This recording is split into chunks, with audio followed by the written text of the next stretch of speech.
ಟಾರ್ಗೆಟ್ಗೆ ಮತ್ತೊಮ್ಮೆ ಸ್ವಾಗತ. ರಾಮದಾಸ್ ಅವರೇ, ತಾವು ಮೈಸೂರು ಜಿಲ್ಲೆಯ ಬಿಜೆಪಿಯಲ್ಲಿ ಒಬ್ಬರು ಹಿರಿಯರು, ಭಾಳ ವರ್ಷಗಳಿಂದ ಬಿಜೆಪಿಯಲ್ಲಿ ಕೆಲಸ ಮಾಡ್ಕೊಂಡು ಬಂದಿದ್ದೀರಿ. ಆದರೆ ಕೃಷ್ಣರಾಜ ಕ್ಷೇತ್ರ ರಾಮದಾಸ್ ಒಂದು ಕಡೆ, ಇಡೀ ಮೈಸೂರು ಜಿಲ್ಲೆಯ ಬಿಜೆಪಿ ಇನ್ನೊಂದು ಕಡೆ. ಯಾಕೆ ಹಾಗೆ?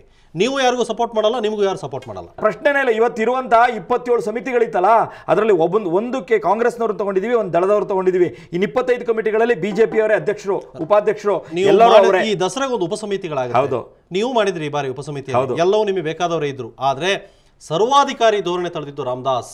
ತಮಗೆ ಬೇಕಾದ ಅಧಿಕಾರಿಗಳನ್ನು ಇಟ್ಟುಕೊಂಡು ಅಲ್ಲಿ ತಮ್ಮ ಮೂಗಿನರಿಗೆ ಬೇಕಾದಷ್ಟೇ ಮಾಡಿದ್ರು. ಮಾಡಿದ 1600 ಪಾಸ್ ಅಷ್ಟು ಕೃಷ್ಣರಾಜ ಕ್ಷೇತ್ರಕ್ಕೆ ಕೊಟ್ಟು ಉಳಿದವ್ರಿಗೆ ಯಾರಿಗೂ ಸಿಕ್ಕಲೇ ಇಲ್ಲ. ಕೆಲವು ಕಾರ್ಯಕ್ರಮಗಳು ಪತ್ರಕರ್ತರು ಬಿಟ್ಟರೆ ಬೇರೆ ಯಾರೂ ಇರಲೇ ಇಲ್ಲ. ಕೆಲವು ಕಾರ್ಯಕ್ರಮಗಳು ಪತ್ರಕರ್ತರೇ ಭಾಗವಹಿಸಬೇಕಾಗಿ ಬಂದಂತ ಅನಿವಾರ್ಯತೆ. ಇದನ್ನೆಲ್ಲ ಯಾಕೆ ಶೂಟಿ ಮಾಡಿದ್ರು? ಬಿಕಾಸ್ ಬಿಜೆಪಿ ಪಕ್ಷದ ಮೈಸೂರಿನವರು ಯಾರು ನಿಮ್ಮ ಜೊತೆಯಲ್ಲಿ ಇರಲಿಲ್ಲ. ಪಕ್ಷದ ಯಾರು ಗ್ರಾಮೀಣ ಮತ್ತು ಮೈಸೂರು ಮಹಾನಗರದ ಅಧ್ಯಕ್ಷರು ಮಾಡಿಕೊಟ್ಟಿದಾರಲ್ಲ ಲಿಸ್ಟು, ಅದರಲ್ಲಿ ರಾಮದಾಸ್ ಬರೀ ಸೈನ್ ಹಾಕಿದ್ದಾರೆ ಹೊರತು ಮಾಡಿರೋದು ಅವರೆಲ್ಲ ಅವರೇ. ಹಾಗಾಗಿ ಅದರ ಬಗ್ಗೆ ಯಾರಿಗೂ ಅಸಮಾಧಾನ ಇಲ್ಲ. ಎಲ್ಲರೂ ಸಂತೋಷದಿಂದ ಮಾಡಿರೋದ್ರಿಂದ ದಸರಾ ಇಷ್ಟು ಚೆನ್ನಾಗಿರೋದು. ಶೋಭಾ ಕರಂದ್ಲಾಜೆ ಕೆಲವು ಬಾರಿ ಬಂದರು, ಅದಕ್ಕೆ ತಾವು ಪ್ರತಿಭಟನೆ ಮೂಲಕ ಉತ್ತರ ಕೊಟ್ರಿ. ನಿಮ್ಮದೇ ಸಚಿವರು ಬಂದಾಗಲೂ ಕೂಡ ನೀವು ಸಿಡಿಮಿಡಿಗೊಂಡ್ರಿ. ಜೊತೆಗೆ ಕೆಲವು ಕಾರ್ಯಕ್ರಮ ಉದ್ಘಾಟನೆಯ ವೇಳೆಯಲ್ಲೂ ಕೂಡ ಅಸಮಾಧಾನ ವ್ಯಕ್ತಪಡಿಸಿದ್ರಿ. ಯಾಕೆ ಹೀಗೆ ಮಾಡಿದ್ರಿ? ನಾನು ಫಸ್ಟ್ ಟೈಮ್ ಕಳೆದ ಬಾರಿನೂ ಕೂಡ ಅದನ್ನೇ ಮಾಡಿದ್ದೆ, ಈ ಬಾರಿನೂ ಅದೇ ಮಾಡಿದ್ದೀನಿ.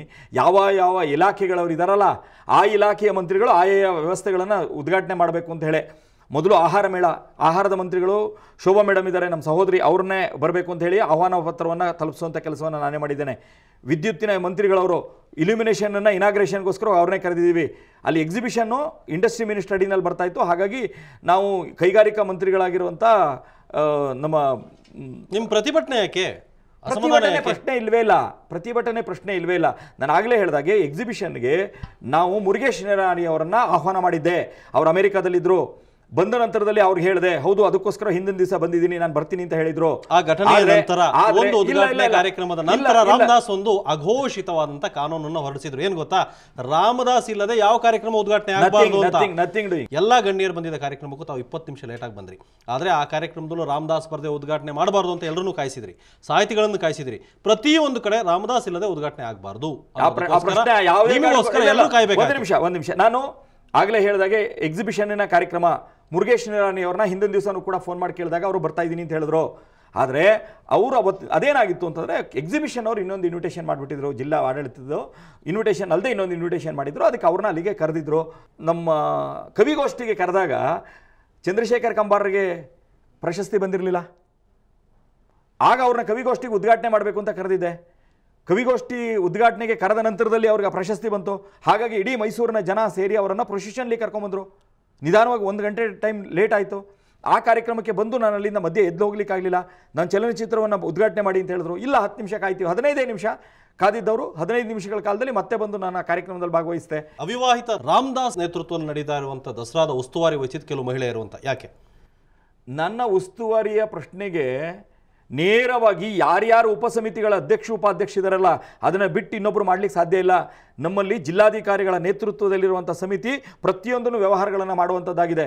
ಹಾಗಾಗಿ ಇದ್ರ ಬಗ್ಗೆ ಯಾವುದೇ ಕಾರಣ ಕೂಡ ನಾನು ಎಲ್ಲ ರೀತಿಯ ಚರ್ಚೆಗಳಾದರೂ ಕೂಡ ನಗರ ಪಾಲಿಕೆ ಕಮಿಷನರ್ನ ಕರೆದು ರಾಮದಾಸ್ ಕೇಳ್ತಿರ್ಲಿಲ್ಲ, ಅವ್ರಿಗೆ ಸಪೋರ್ಟ್ ಮಾಡ್ತಿದ್ರು. ಯಾಕೆಂದರೆ ಅವ್ರು ಇವ್ರ ಬೆಂಬಲಕ್ಕೆ ನಿಂತಿದ್ರು. ನಾನು ಒಂದು ಹೇಳಲಿಕ್ಕೆ ಬಯಸ್ತೀನಿ, ನನ್ನ ಜಿಲ್ಲೆಯಲ್ಲಿ ಪೊಲೀಸ್ ಕಮಿಷನರಿಂದ ಹಿಡಿದು ಜಿಲ್ಲಾಧಿಕಾರಿಯಿಂದ ಹಿಡಿದು ಎಲ್ಲ ಉನ್ನತವಾದಂಥ CEO ಇಂದ ಹಿಡಿದು ಎಲ್ಲರೂ ಕೂಡ ಒಂದು ಟೀಮ್ ಆಗಿ ಕೆಲಸ ಮಾಡುತ್ತಲ್ಲ, ಅದರಿಂದ ಈ ಯಶಸ್ಸು ಬಂದಿದೆ ಅಂತ ಅನ್ನೋದನ್ನ ಅಡ್ಮಿಟ್ ಮಾಡ್ತೀನಿ. ಪಕ್ಷದ ಯಾವ ಶಾಸಕರನ್ನು, ಯಾವ ಮುಖಂಡರನ್ನು ನೀವು ಗಣನೆಗೆ ತಗೊಂಡೇ ಇಲ್ಲ. ಮೈಸೂರಿನ ಬಿಜೆಪಿ ಪಕ್ಷಕ್ಕೆ ಯಾರಿಗೂ ಸಮಾಧಾನ ಇಲ್ಲ. ಹಿಂದೆ JDS ಸರ್ಕಾರ ಇದ್ದಾಗ ಇಡೀ JDSನವರಷ್ಟು ಸಂಭ್ರಮಿಸ್ತಾ ಇದ್ರು. ಇಡೀ ನಾಡಹಬ್ಬ ಎಲ್ರಿಗೂ ಸೇರಿದ್ದಾದರೂ ಕೂಡ ಕಾಂಗ್ರೆಸ್ ಅವರಿದ್ದಾಗ ಇಡೀ ಕಾಂಗ್ರೆಸ್ನವರು ಸಂಭ್ರಮಿಸ್ತಾ ಇದ್ರು. ಆದರೆ ಬಿಜೆಪಿಯವರು ಈ ಬಾರಿ ಮೈಸೂರು ದಸರಾದಲ್ಲಿ ಸಂಭ್ರಮಿಸಲಿಲ್ಲ. ನಾನೊಬ್ಬ ಸ್ವಯಂ ಸೇವಕನಾಗಿ ಹೇಳ್ಕೊಟ್ಟಿರೋದು ಏನು ಅಂತಂದ್ರೆ, ಇದು ನಾಡಹಬ್ಬ, ಪಾರ್ಟಿ ಲೆವೆಲಲ್ಲಿ ಮಾತ್ರ ಮಾಡಬೇಡ ಅಂತ ಹೇಳೋದಕ್ಕೋಸ್ಕರವಾಗೇ ಇವತ್ತು ನಮ್ಮ ಪಕ್ಷದ ಜೊತೆಯಲ್ಲಿ ಕಾಂಗ್ರೆಸ್ನವರು ಜೋಡಿಸಿದ್ದೀವಿ. ಫಸ್ಟ್ ಟೈಮ್ ಕಾಂಗ್ರೆಸ್ಸಿನ ಮೆಂಬರ್ಗಳು ತಗೊಂಡಿದ್ದೀವಿ, ಜನತಾದಳದವ್ರನ್ನ ತಗೊಂಡಿದ್ದೀವಿ, ಕಮ್ಯುನಿಸ್ಟರನ್ನ ತಗೊಂಡಿದ್ದೀವಿ, ಎಲ್ಲ ಜಾತಿಯ ಧರ್ಮದವ್ರನ್ನ ತಗೊಂಡಿದ್ದೀವಿ. ಮುಸ್ಲಿಮ್ಸ್ ಇದ್ದಾರೆ, ಕ್ರಿಶ್ಚಿಯನ್ರಿದ್ದಾರೆ, ಜೊತೆಗೆ ಪ್ರತಿಯೊಂದು ಜಾತಿಯ ಅವ್ರಿಗೂ ಕೂಡ ಆಮಂತ್ರಣವನ್ನು ಕೊಟ್ಟಿದ್ವಿ. ಪ್ರತಿಯೊಂದಕ್ಕೂ ಒಬ್ಬೊಬ್ಬ ಜರ್ನಲಿಸ್ಟ್ಗಳನ್ನು ಕೂಡ ಕೊಟ್ಟಿದ್ದೀವಿ. ಆ ಕಮಿಟಿ ಒಳಗಡೆ ಏನಾದ್ರು ತಪ್ಪಾಯಿತು, ಮಾಡ್ತು, ಹಣಕಾಸಿನೆಲ್ಲ ಅನ್ಯಾಯ ಆಗಿದ್ರೆ ನೇರವಾಗಿ ಮುಂದೆ ಕೊಡಿ ಅಂತ ಹೇಳುವಂಥದ್ದನ್ನು ನೇರವಾದಂಥ ವಿಚಾರವನ್ನು ಇಟ್ಟಿದ್ದೀನಿ ನಾನು. ಅದನ್ನು ಎಲ್ರಿಗೂ ಗೊತ್ತಿರುವಂಥ ವಿಷಯ. ಮೈಸೂರು ಜನರಿಗೆ ಭಾಳಷ್ಟು ವಿಚಾರ ಗೊತ್ತೇ ಆಗಲಿಲ್ಲ, ಎಲ್ಲೆಲ್ಲಿ ಏನೇನು ನಡೀತಾ ಇದೆ ಕಾರ್ಯಕ್ರಮಗಳು ಅಂತ. ತಾವು ವೆಬ್ಸೈಟ್ಗಳಲ್ಲಿ ಸರಿಯಾಗಿ ಪ್ರಚಾರ ಮಾಡಲಿಲ್ಲ, ಮಾಧ್ಯಮದ್ದು ಸರಿಯಾಗಿ ಪ್ರಚಾರ ಮಾಡಲಿಲ್ಲ. ಮೈಸೂರಿನಲ್ಲಂತೂ ನಿಮ್ಮ ಪ್ರಚಾರ ವೆರಿ ವೀಕ್. ರಾಜಮನೆತನದವರು ಕೂಡ ಈ ಬಾರಿಯ ದಸರಾದ ನಂತರ ಬೇಸರಗೊಂಡಿದ್ದಾರೆ ಅನ್ನೋ ಮಾತಿದೆ, ಇದು ಹೌದಾ? ಇದೇ ಮೊದಲನೇ ಬಾರಿಗೆ ಎಲ್ಲ ರೈಲ್ವೆ ನಿಲ್ದಾಣಗಳು ದೇಶದಲ್ಲಿ ಇರುವಂಥದ್ದು ಕಡೆ ಎಲ್ಲ ಏರ್ಪೋರ್ಟ್ಗಳು ಅದಕ್ಕೆ ಸಂಬಂಧಪಟ್ಟ ಹಾಗೆ ಮತ್ತು ಎಲ್ಲ ಜಿಲ್ಲಾ ಕೇಂದ್ರಗಳಲ್ಲೂ ಕೂಡ ಎಲ್ಲಿ ಬೇಕಾದರೂ ನೋಡಿ ಈ ಬಾರಿಯಷ್ಟು ಪ್ರಚಾರ ಎಲ್ಲೂ ಕೊಡ್ಲಿಕ್ಕೆ ಸಾಧ್ಯ ಇಲ್ಲ. ರೈಲುಗಳಲ್ಲಿ ಅದಕ್ಕೆ ಸಂಬಂಧಪಟ್ಟ ರೀತಿಯಲ್ಲಿ ಪ್ರತ್ಯೇಕವಾದಂಥ ಸಿಡಿಗಳನ್ನು ಕೊಟ್ಟು ಅದನ್ನು ಮಾಡಿಸುವಂಥ ಕೆಲಸವನ್ನು ಮಾಡಿದ್ದೇವೆ. ಮೈಸೂರಿನಲ್ಲಿ ಒಂದೇ ಒಂದು ಫ್ಲೆಕ್ಸ್ ಬೇರೆ ಯಾವುದೇ ಒಂದು ಪೊಲಿಟಿಕಲ್ ಆಗಿರಲಿ ಬೇರೆ ಯಾರು ಹಾಕುವಂಥದ್ದಾಗಿರಲಿಲ್ಲ. ಬರೀ ದಸರಾದ ಮಾತ್ರ ಫ್ಲೆಕ್ಸ್ಗಳನ್ನು ಇಡೀ ಮೈಸೂರು ಮಹಾನಗರ ಮತ್ತು ಮೈಸೂರು ಜಿಲ್ಲೆ ಒಳಗಡೆ ಕಂಗೊಳಿಸುವಂಥದ್ದಾಯಿತು. ಪ್ರಚಾರದ ದೃಷ್ಟಿಯಲ್ಲಿ ಹೇಳ್ತೀರಿ, website is the first time. ನಾನು ಪ್ರೌಡ್ನೆಸ್ಸಿಂದ ಹೇಳ್ಕೊತೀನಿ, ಯಾವತ್ತು ಲಾಂಚ್ ಆಯಿತೋ ಆ ದಿವಸದಿಂದ ರಾತ್ರಿ 12 ಗಂಟೆ ಒಳಗೆ ಪೂರ್ತಿ ಅಪ್ಲೋಡ್ ಮಾಡುವಂಥ ಕೆಲಸವನ್ನು ಮಾಡಿದ್ದೇವೆ. ನಿನ್ನೆ ದಿವಸ ನಿನ್ನೆ ದಿವಸದ ವೆಬ್ನ ಮೂಲಕವಾಗಿ ಇಡೀ ವಿಶ್ವದ ಸುಮಾರು 118 ದೇಶಗಳು ನಿನ್ನೆ ಇದನ್ನು ಲೈವ್ ಟೆಲಿಕಾಸ್ಟ್ ಅನ್ನು ನೋಡಿದ್ದಾರೆ, ಸಂತೋಷ ಪಟ್ಟಿದ್ದಾರೆ. ನನಗೆ ತೃಪ್ತಿ ಇದೆ. ಸೊ ಯಾರು ಏನೇ ಹೇಳಿ, ರಾಮದಾಸ್ ಹೇಳ್ತೀರಿ ಜಿಲ್ಲಾ ಉಸ್ತುವಾರಿ ಸಚಿವರಾಗಿ ಈ ಬಾರಿಯ ದಸರಾ ಯಶಸ್ವಿಯಾಗಿದೆ. ನಾನೊಬ್ಬ ಅಲ್ಲ, ಈ ನಾಡಿನ ಜನತೆ ಪೂರ್ತಿ ಈ ಬಾರಿಯ ದಸರಾ ಯಶಸ್ವಿಯಾಗಿದೆ ಅಂತ ಹೇಳ್ತಾರಲ್ಲ, ಅದು ನನಗೆ ಕಾರ್ಯಕ್ರಮ ರಾಜ್ಯದ ಜನ ನೋಡ್ತಾ ಇದ್ದಾರೆ, ಅವ್ರು ತೀರ್ಮಾನ ಮಾಡ್ತಾರೆ. ನಿಮ್ಮ ಜೊತೆ ಇನ್ನಷ್ಟು ಮಾತಾಡ್ತೀನಿ, ಅದಕ್ಕೆ ಮೊದಲು ಒಂದು ಚಿಕ್ಕ ಬ್ರೇಕ್.